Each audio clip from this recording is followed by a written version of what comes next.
안녕하세요. 상수주역입니다. 지금부터 강의를 시작하겠습니다. 오늘의 강의는 주역 64궤 중에서 25번째 궤죠. 천뇌무망. 천뇌무망궤에 대해서 배우는 세 번째 시간입니다.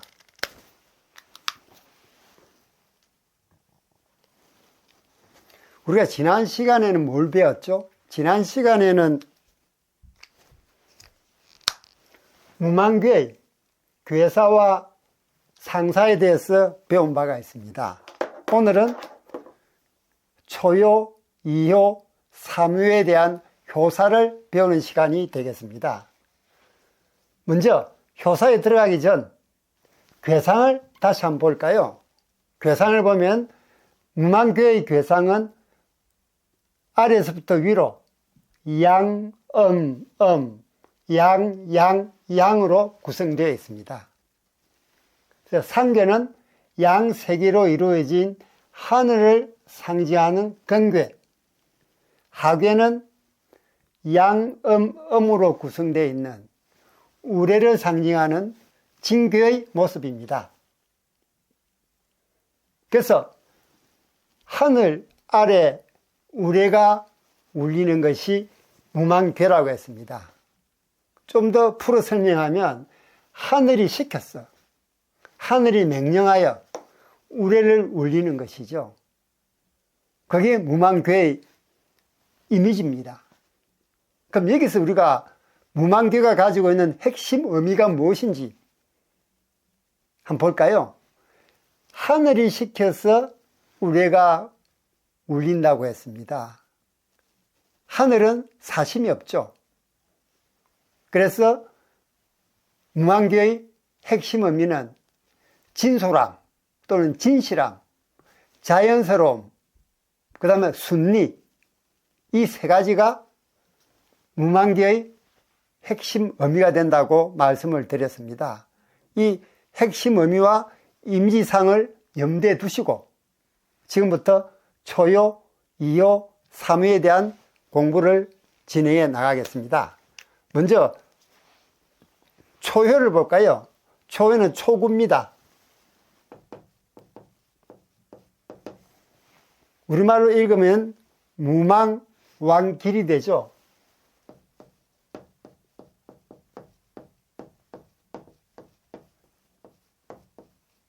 무망왕길입니다. 우리말로 번역하면 망령됨이 없으니 나아가는 것이 길하다. 망령됨이 없으니 나아가는 것이 길하다. 이로 해석을 할 수가 있겠습니다. 여기서 초구는 하궤 양, 중에서 유일한 양효입니다. 그래서 하궤에서 주효가 되죠. 그리고 이 초구는 저번 시간 말씀드릴 때 하늘을 상징하는 건궤에는 중용에서 말하는 성이 있다고 그랬죠. 성. 지난 시간 말씀드릴 때 성자천지도, 성지자인지도라 말씀드렸습니다. 이 말은 성은 하늘의 도요, 성으로 나아가는 것은 인간의 도다. 즉 하늘의 도는 그 자체가 성입니다. 성자는 말씀은 더하기 이룰 성이라 했죠. 말한 대로 이룬다고 했습니다. 그 진솔하죠. 진실합니다. 자연스럽습니다. 이게 하늘이 의미하고 있는 중용에서 말하는 성입니다. 그래서 이 초구는 하늘을 상징하는 건궤 쪽으로, 즉 성으로 가는 그 밑바탕이 초구가 되는 겁니다. 즉 초구의 주체가 되죠. 왜? 나머지 두 개는 음효입니다. 음효는 수동적이죠. 피동적입니다. 그에 비해서 양효는 능동적이고 적극적이죠. 그래서 초구가 주체가 되어서 상궤가 있는 성으로 나아가려고 합니다. 즉 하늘의 길로 나아가려고 하는 겁니다. 이런 마음으로 아무런 걸림이 없는 그 대도, 즉 하괴, 양, 음으로 구성되어 있는 우레를 상징하는 징계에는 대도라는 대로, 큰 길이라는 물상이 있다 그랬죠. 대로는 나아가는 길입니다. 길, 그죠? 대로로 나아가니 길하다. 망령됨이 없이 나아가니 길하다. 나아간다는 것은 상괴가 상징하는 중용에서 말하는 성의 길로 나아간다는 겁니다. 그래서 길하다고 합니다. 그리고 또 초구가 효변하면 하괴는 음으로 되죠. 왜? 초구가 효변하면 양이 음으로 변하니까요. 음은 땅을 상징하는 공계죠. 땅을 상징하는 공계입니다. 여기는 무슨 물상이 있느냐? 자신을 텅 비워 모든 것을 수용하는 포용이란 물상이 있죠. 포용한다는 물상이 있습니다. 그래서 이 곤이 되면서 초구가 효변하면 하괴는 곤이 되면서 포용이란 물상을 가지게 되니 대지를 상징하면서 자신을 텅 비워 모든 것을 수용하는 그런 마음이 되는 것입니다. 또 사람을 이 상계가 얘기하는 이 성으로 나아가는 사람의 길은 이 초구가 인도를 합니다. 방금 말씀드렸지 이효와 삼효는 음효이기 때문에 수동적입니다. 따라서 주동적인 양효가 음효인 이효, 삼효를 이끌고 성으로 나아가는 그런 모양입니다. 그래서 양효가 주동이 되고 음효는 피동이 됩니다. 그래서 초구는 망령됨이 없이 나아가는 것이 길하다라고 얘기를 하는 것이죠. 자, 이 무망계 하괴 세효는 망령됨이 없이 때맞게 나아갑니다. 어디로? 상계가 있는 성으로 나아갑니다. 자, 그래서 움직이는 것이 길하고 멈춰 있는 것이 흉합니다. 왜? 원래 진괴는 대로라는 물상이 있어서 나아가는 것이 상징하는데 이 초구가 나아가지 않고 멈춰 있다 그러면 그는 흉한 것이죠. 왜? 하늘이 상징하는 성의 길로 나아가는 거니까 나아가는 것이 길한 것이 되는 겁니다.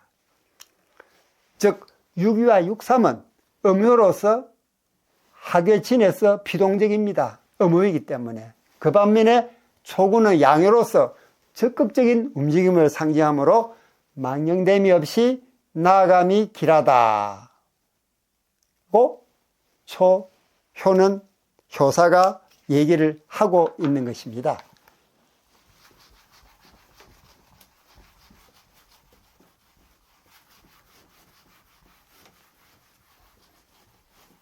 자, 이효 효사를 볼까요?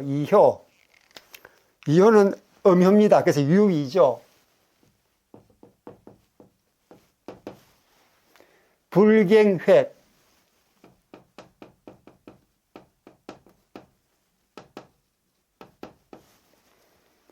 불치여,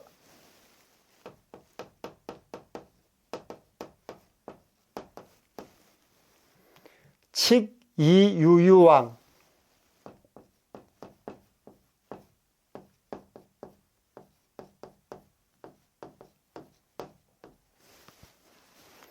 불갱획, 불치여, 칙리유유왕이 됩니다. 우리말로 읽으면 그렇죠, 그죠?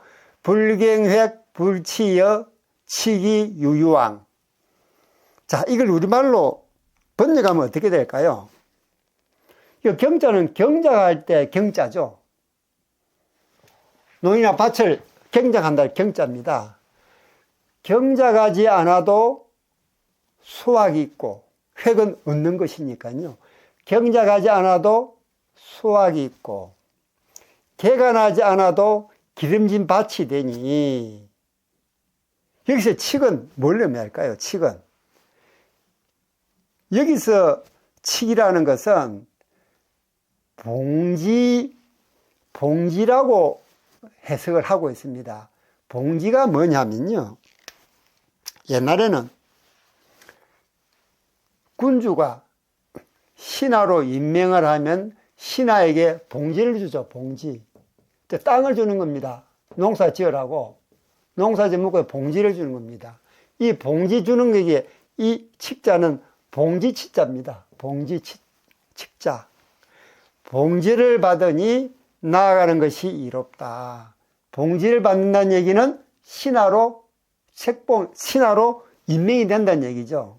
신하로 임명되어 봉지를 받으니 나아가는 것이 이롭다 라고 효사를 해석할 수가 있겠습니다. 자, 여기서 불경획을 보면 경작하지 않아도 수확이 있다. 경작하지 않아도 획득한다. 경작하지 않고도 수확하는 것이다. 여기서 초요에서 오효까지 양, 양이죠. 여기서 우리가 새로운 단어를 하나 배워야 됩니다. 뭘 배우느냐? 지금까지 우리가 배울 때는 호계 또는 호체만 배웠죠. 호계는 뭐였습니까? 초요와 상효를 제거하고 2호, 3호, 4효를 내호계로 하고 3, 4, 5효를 외호계로 한 것을 우리가 호계라고 얘기했습니다. 자, 그럼 먼저 호계를 한번 적어볼까요? 우리가 배운 바가 있는 내호계.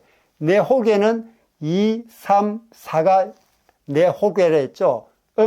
양입니다. 그 다음에 외호계는 3, 4, 5효가 외호계가 된다 했죠. 양입니다.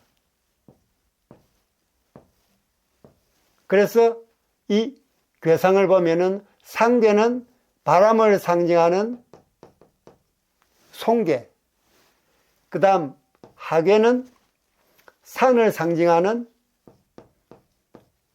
간괴가 됩니다. 그래서 풍산점이 되죠.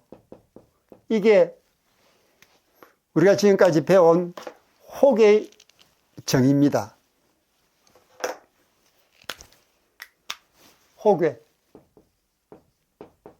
근데 오늘 우리가 배울 것은 호계는 호계인데 오효연호계입니다. 오효연호계. 오효연호계. 호계는 호계인데 5개의 호가 연이어 있는 오효연호계입니다. 오효연호계는 초요, 2효, 3효, 4효, 5효. 자, 이걸 표시해 볼까요? 양, 양입니다. 양, 양. 5개죠. 초요, 2효, 3효, 4효, 5효가 됩니다. 자, 이걸 읽어보면 상괴는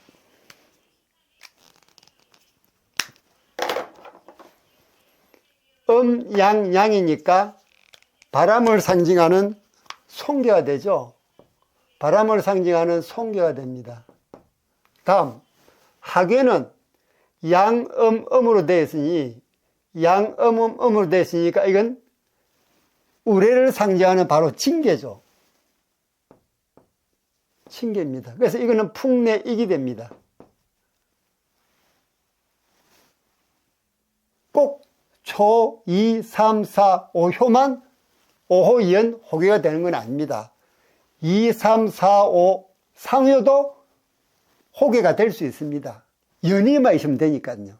예. 그래서 우리가 지금까지 배운 건 호계는 2, 3, 4, 5효 4개의 효로 구성되어 왔었는데 오늘 우리가 처음 배운 게 5개의 효가 연이어 있을 때는 5호 연호계가 된다 하는 부분을 우리가 여기서 배울 수가 있습니다. 호계는 풍산점이었는데 5호 연호계는 풍내익교가 되었습니다. 자, 이 풍내익계는요, 밭을 갈고 씨를 뿌리는 경작하고 많이 관계가 있습니다. 우리가 계사전 2장, 계사하전 2장을 보게 되면 무슨 내용이 나오냐 하면 복희씨가 죽고 신농씨가 일어나자 나무를 깎아, 신농씨는 바로 농사의 신입니다. 농사를 짓게 되는 거죠. 나무를 깎아 보습을 만들고 나무를 구부려 쟁기를 만들어 보석과 쟁기의 이로움을 천하 백성에 가르쳤으니 아마도 풍내 입귀에서 취했을 것이다 라고 계사전 2장을 얘기합니다. 왜 이런 얘기가 나올까요? 여기 보면 풍은 오호연 호교에서 풍, 이는 나무를 상징하기도 하죠. 그죠? 나무. 그 다음에 우레는 우레를 상징하는 진귀에는 움직이는 그런 모습이 있습니다. 그래서 여기서 보석과 쟁기, 쟁기는 나무로 만들고 보석은 나무 앞에 달려있는 쇠로 만든 날이죠. 날, 땅을 파는 겁니다. 그게 보습입니다.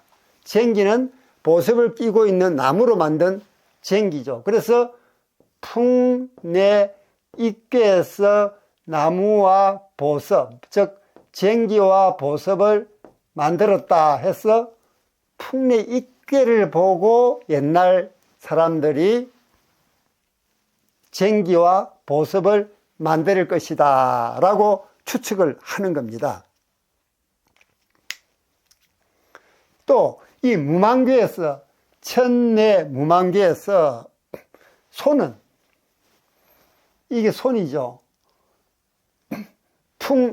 풍산점에서 바람을 상징하는 풍, 여기는 무슨 물상이 있냐 하면 시장이익의 3배, 물상이 엄청 길죠. 시장이익의 3배라는 물상이 있습니다. 그 다음 아래에 있는 상교에는, 상교가 아니죠. 산을 상징하는 강교에는 또 무슨 물상이 있으나 과실이라는 물상이 있습니다. 그래서 수확한다, 수확한다는 뜻을 가지죠. 그래서 여기 획, 수확해서 얻는다는 획이라는 이 효사를 괴상으로는 이렇게 설명할 수가 있는 겁니다. 또 중국 최초의 사전, 이건 서한시대에 만들어졌다 그러죠. 이 사전에 이야라고 있습니다. 이야라는 사전이 중국 최초의 사전입니다. 여기 한자로 쓰면 이래야 되죠. 이야라는 사전에 보면은 개간한 지 1년 된 밭이 치요.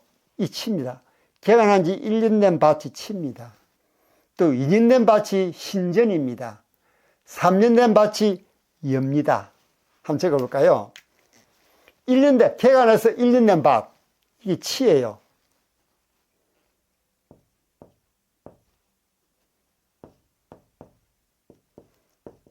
(1년) 된 밭, 그 다음에 2년 된 밭은 신전이에요. 신전.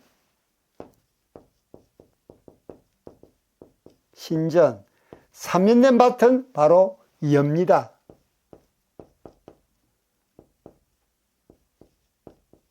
이 3년 된 밭이 개간한 지 3년 되면 수확이 가장 많이 들어올 때입니다.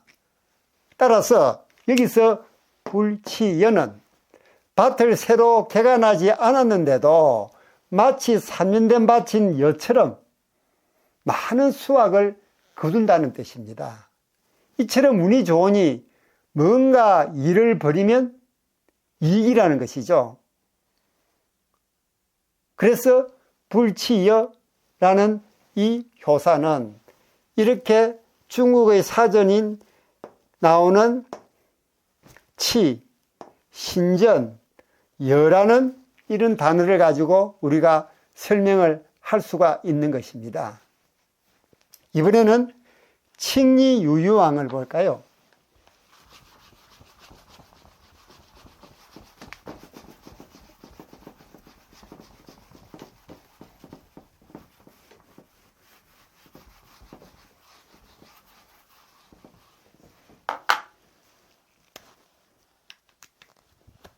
이번에는 칙리유유왕을 보겠습니다.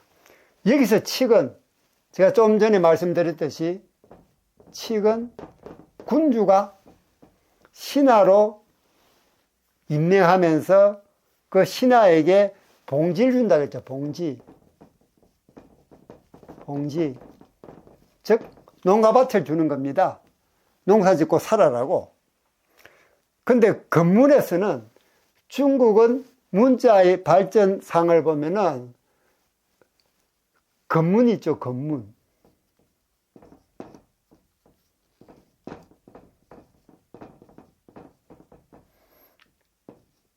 각 꼴문으로 시작해서 건문으로 이렇게 발전되어 나오죠. 이 건문. 이 건문에 보면은 이 칙자가 뭐로 되어 있느냐? 정자요, 정자. 우리가 50번째 괴죠. 우리 주역에서 50번째 괴이 정자로 되어 있습니다. 상나라, 주나라 시대에는 중요 행사인 전쟁, 제사, 책봉 등에 있어서는 이렇게 큰 상을 내리는 국가 대사에는 소 뒤에 글을 새겨 두었습니다. 이 소치죠. 소정자입니다. 소 뒤에 글을 새겨 두었는데 이러한 행사를 칙이라 불렀던 겁니다. 칙이라고. 즉, 그 외에 이 칙은 법칙으로 파생되죠. 그래서 우리가 법칙이란 이 단어도 우리 주역의 이 칙이라는 이 효사에서 시작을 되었음을 알 수가 있는 것입니다. 여기서 칙은 조금 전에 말씀드렸지 군자가 신하로 임명하면서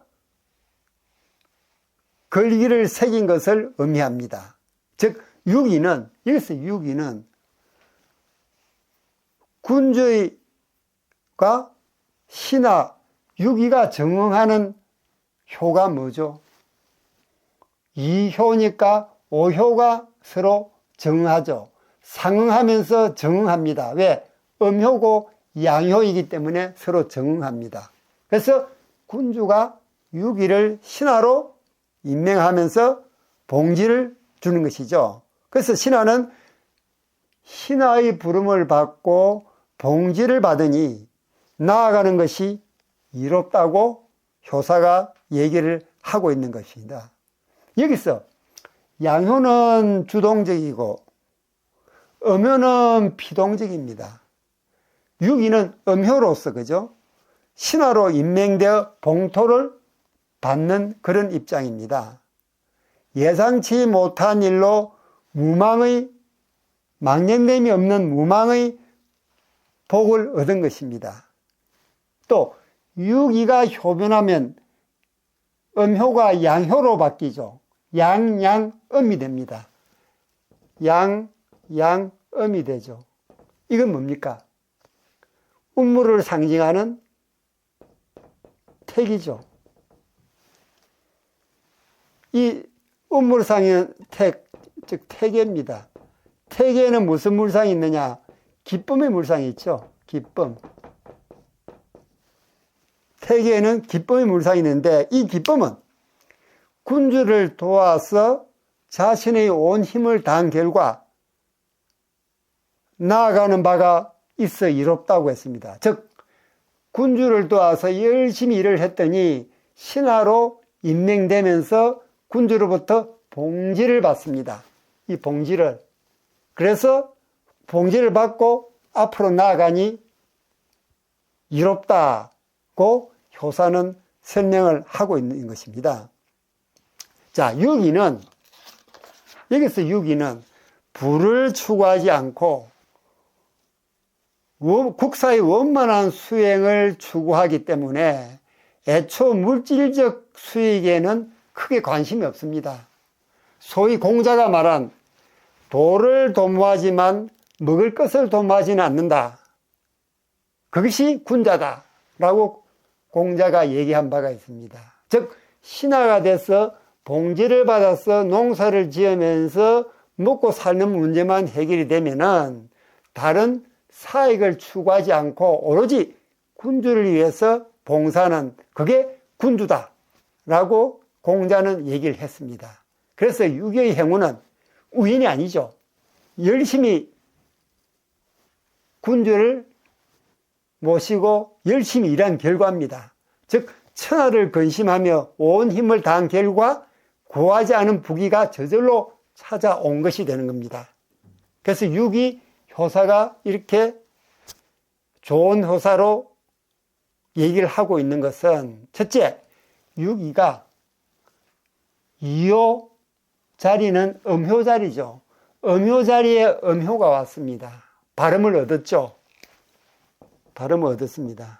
그 다음 하구에서 중을 차지했습니다. 발음을 얻고 중을 덮겠습니다. 더군다나 유기는 상응하는 구호와 정응하고 있습니다. 정응. 그러니까 발음을 얻고 중을 덕하고 정응을 하고 있으니까 좋은 건 다 가지고 있죠. 효사가 좋을 수밖에 없는 것입니다.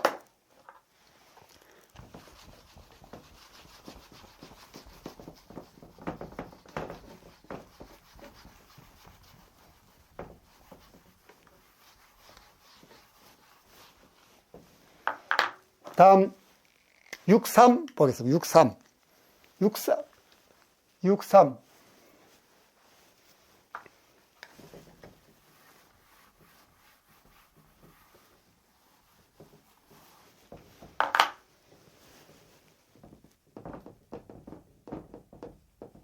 63 효사를 보면 무망지제,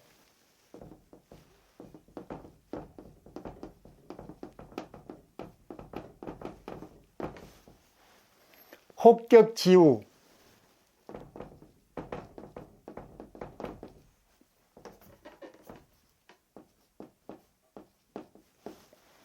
행인지덕,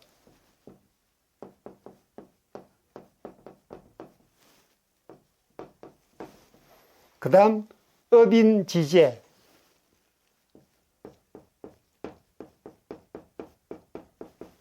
이렇게 되어 있죠. 이걸 우리말로 해석을 해볼까요? 무망지제. 무망은 말 그대로 망령됨이 없는 것이라 했죠. 망령됨이 없음에도 재난을 당할 때 죄입니다. 망령됨이 없음에도 재난을 당한다. 예를 들면 혹격지우. 길가에 메어내온 소를 행인이 끌고 가면 업인이 재난을 당한다. 여기 업인은 바로 마을 사람들을 얘기합니다. 다시 한번 얘기하면은 망령됨이 없이 재난을 당하고 길가에 메어놓은 소를 행인이 덕하는 거니까 끌고 가는 겁니다. 행인이 몰고 가버리니 마을 사람들이 재난을 당한다 라는 효사입니다. 자, 이 효사는 또 뭘 의미할까요? 여기서 무망지제를 한번 볼까요? 무망지제, 망령됨이 없음에도 재난을 당한다 했습니다. 재난의 내용을 보면 격은 묶어 놓는 거죠. 거는 겁니다. 묶어 놓는 소를 행인이 가져가 버린 겁니다. 재난의 내용을 보면 묶어 놓은 소를 행인이 끌고 가는 것으로 말하자면 뜻밖의 도둑입니다. 이 재난은 개인의 망령된 마음하고는 관계가 없죠. 그죠? 바로 외래적으로 일어난 재난입니다. 묶어 놓은 소를 행인이 끌고 가버리는 것은 외래적으로 일어난 재난이죠. 그렇다면 왜 초군화 유기와 달리 63에 이르러 도둑을 맞는, 즉 행인이 소를 끌고 가버리는 그런 도둑을 맞는 이런 현상이 벌어졌을까요?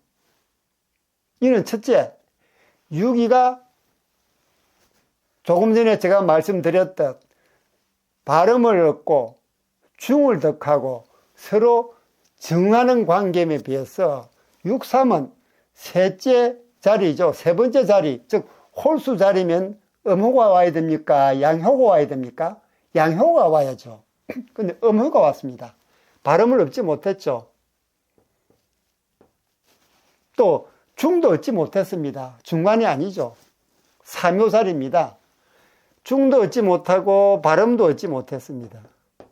더군다나 이 3효는 하괴에서 상교로 넘어가는 징검다리 역할을 합니다. 그래서 불안하죠. 왜? 상교로 넘어가 버리면 바로 군주하고 옆에 모시게 됩니다. 항상 군주 옆에 있는 것은 두렵습니다. 조심해야 됩니다.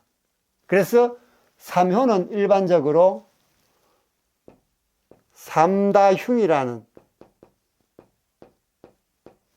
즉 3효는 흉함이 많다. 다시 말하면 3효는 흉한 효사가 많다고 되어 있습니다. 일반적으로 그렇습니다.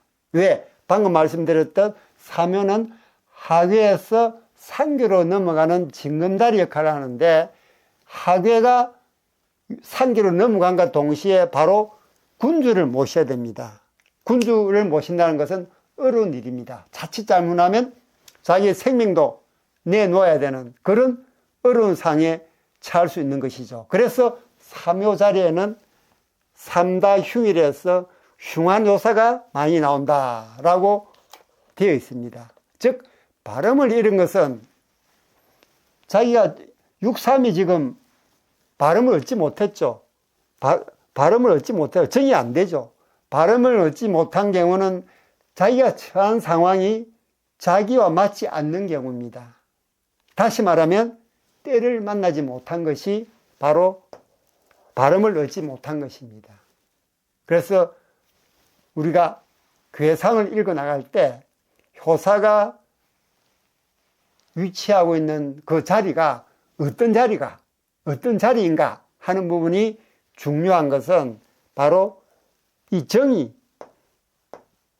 때, 즉 천시를 제대로 만났느냐 만나지 않느냐를 판단하는 하나의 기준이 되기 때문입니다. 또 여기서 3호에서 메어놓은 소가 행인이 끌고 가버렸습니다. 즉 재앙이 소를 잃어버리는 모습으로 나타난 것은 왜 여기서 소라는 이 효사가 나타났을까 하는 부분을 설명하는 것입니다. 하는 것은 먼저 6,3이 구성되어 있는 초효, 2효, 3효, 4효를 보면은 양, 양입니다. 양,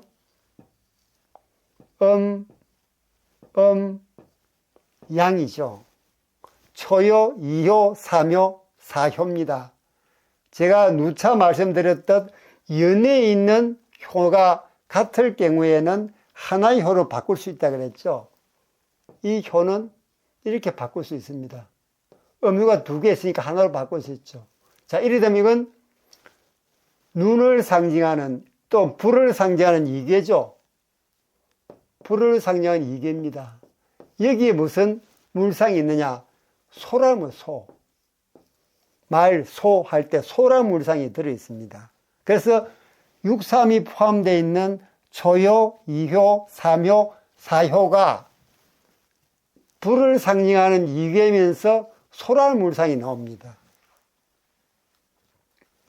또 이 6,3에서 소가 나오는 또 이유 중에 하나는, 첫째는 방금 말씀드렸듯이 초효, 2효, 3효, 4효로 구성된 이 니계 속에 소라는 물상이 있고, 6,3이 효변하면 하변은 어떻게 됩니까? 음이 양으로 변하죠. 음이 양으로 변했습니다. 이 역시 불을 상징하는 이괴죠. 즉 육삼위 효변에도 하괴는 니괴로 변합니다. 그래서 소라는 물상이 나오죠. 그래서 삼효 효사의 소라는 효사가 나오는 것입니다. 자, 방금 물상을 보는 부분을 좀 더 추가하면 무만개의 외호계, 천뇌 무만개의 외호계는 뭡니까? 삼효, 사효, 오효죠. 양, 양입니다. 이게 외호계죠. 이게 바람을 상징하는 송계입니다. 그렇죠? 바람을 상징하는 송계. 이 송계에는 무슨 물상이 있느냐? 밧줄이란 물, 밧줄. 밧줄이란 물상이 있습니다. 그 다음, 내호계, 2효, 3효, 4효가 내호계를 했죠. 양입니다. 양. 이건 뭡니까? 산을 상징하는 강괴죠. 여기는 무슨 물상이 있느냐? 손이라는 손. 손발할 때 손입니다. 물상이 있습니다. 또 하괴진에는 양, 음으로 구성되어 있는 하괴진에는 이게 뭡니까? 우레를 상징하는 진괴죠. 여기는 무슨 물상이냐? 대로라는 물상이 있다. 대로. 자, 대로, 손, 밧줄입니다. 여기서 우리가 뭘 읽을 수 있죠? 이 대로는 길이죠. 길을 가던 행인이 밧줄에 묶여있는 소를 끌고 가는 겁니다. 손으로. 다시 한번 말씀드리면 하괴 진에는 대로라는 물상이 있고 내호계 산에는 손이라는 물상이 있고 외호계 손에는 밧줄이라는 물상이 있으니 길가에 밧줄로 묶어놓은 소를 손으로 끌고 가는 겁니다. 그래서 혹격지우 행인지덕이라는 이 효사는 이렇게 물상으로 설명을 할 수가 있습니다.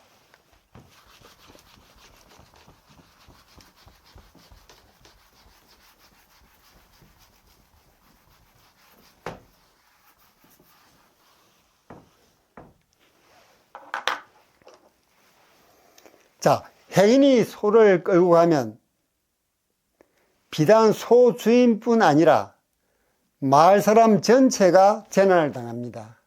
왜? 여기 보면 호사에 묶어놓은 소를 행인이 끌고 가면 업인, 즉 마을 사람들이 재난을 당한다고 했습니다. 왜 소 주인뿐만 아니고 마을 사람 전체가 재난을 당할까요? 그것은 마을 사람들이 재난을 당하는 것은 소를 잃고 난 뒤에 벌어질 마을 사람끼리의 어떤 의심과 다툼을 말합니다. 다시 말하면 행인이 소를 끌고 가버렸는데 이 부분을 알 수 없으니 마을 사람들끼리 서로 의심하고 미워합니다.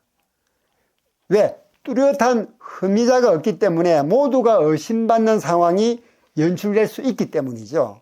그래서 육삼이 효변한 하괴리, 이 육삼이 효변하면 양, 양이 되죠.